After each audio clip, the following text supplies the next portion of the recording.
দোস্ত? কেমন আছো? টুকুর অনেক ভালো আছো দোস্ত। অনেকদিন পর দেখা তাও রাস্তার মধ্যে। কেমন আছিস তুই? দুলা ভাই এনারা কারা? আগে তো কখনো দেখি নাই। আরে কিভাবে দেখবা, মানে আমার দোস্ত, জিগরি দোস্ত, মানে কি বলবো, এত ব্যস্ত মানুষ, বিশাল বিজনেস ম্যাগনেট, সময়ই পায় না।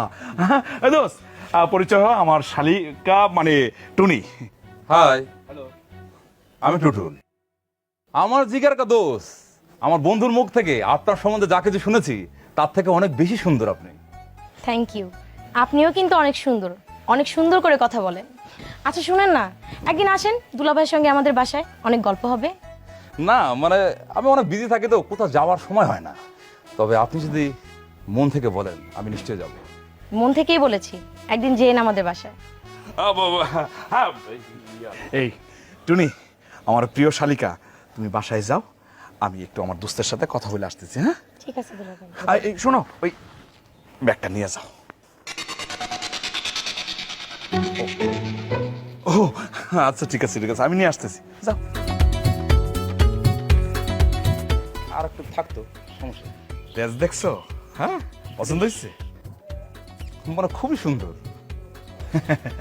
বলছিলাম না, আমার শালি রূপে গুণে মাশাআল্লাহ একদম টুক্কা। ভাই তাহলে বিয়ের আলোচনাটা কবে? আরে বিয়ের আলোচনা কি, আলোচনা আবার কি, একদম সরাসরি সবকিছু হয়ে যাবে, আমি সব ব্যবস্থা করে পেলাম।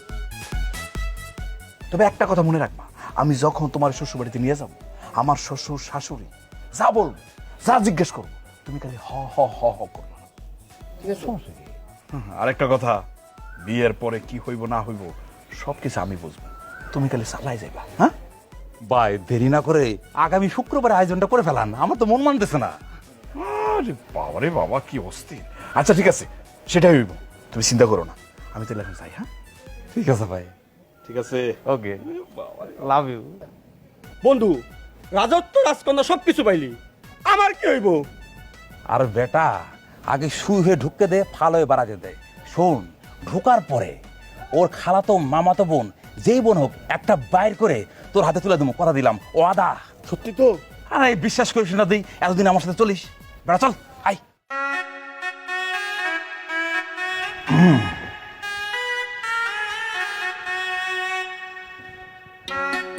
বউ, ঘুমটাটা খোলো, উঠে হাজবেন্ডকে সালাম করো।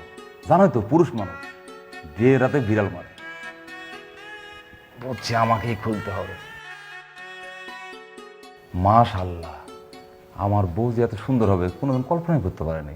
শোনা, তোমাকে অনেক সুন্দর লাগতেছে।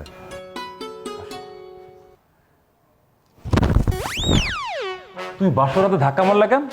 যদি বাসর রাত না হইতো না, তোরে মারতে মারতে একদম আলু ভর্তা বানাই ফেলতাম আমি। কিছু খাইছো নাকি? পাগল হয়ে গেছো নাকি? একদম চুপ। আমি এ বাড়ির মালকিন, আর তুই হলে আজকের পর থেকে এ বাড়ির কাজের লোক, মনে থাকবে? এ আল্লাহ, আমি কারে বিয়ে করলাম? আমি মনে করছিলাম একটা সুন্দরী মেয়ে বিয়ে করব, করে সংসার করব।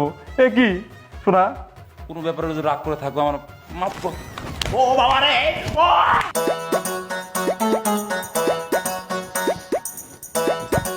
বড় জামাই, ছোট জামাই, এই কোথায় তোমরা? এদিকে এসো। আম্মা, জি একটা কাজ করতেছিলাম আম্মা। জি আম্মা বলেন। শোনো, জি। আজ থেকে এই বাড়ির সমস্ত দায়িত্ব তোমাদের।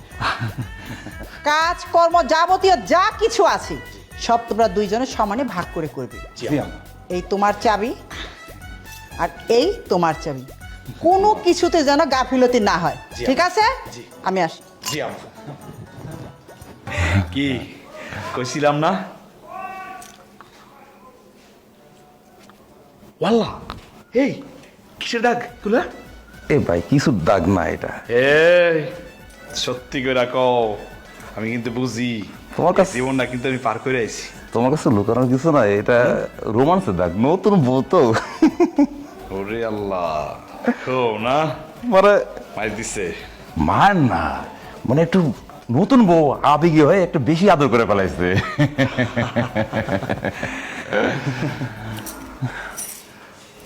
ঠিক আছে, আমাদের কাজ করতে হইব তো। বুঝি সব কিছু বুঝি, চালাও। হ্যাঁ